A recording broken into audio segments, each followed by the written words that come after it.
Shields, DS Diving Service here. We're at the vessel Real Wild. It is June 13th, 2023. I've cleaned the port side. I'm actually going to show you the water though, because within about 3 or 4 days, it will not look like this. It's just growing very fast. So we'll look at the rest of the bottom in a second, but look at the water line.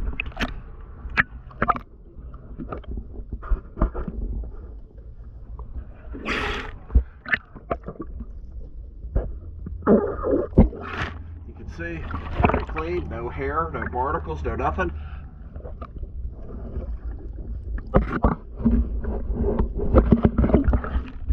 I would bet that by next Monday, it's slimy and hairy. Alright, let's take a look at your running gear on the side I've cleaned.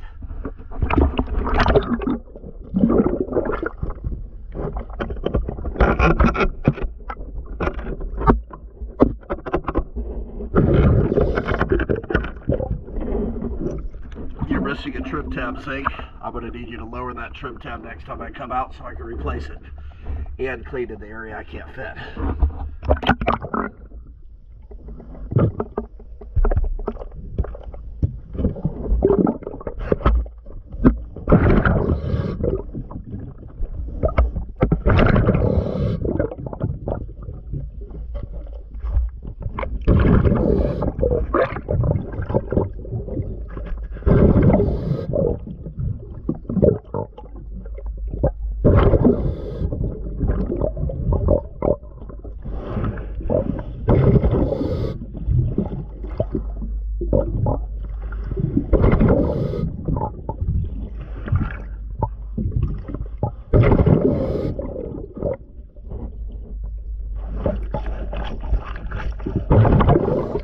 Alright, now let's take a look at the side that I'm getting ready to clean.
Clean this side up.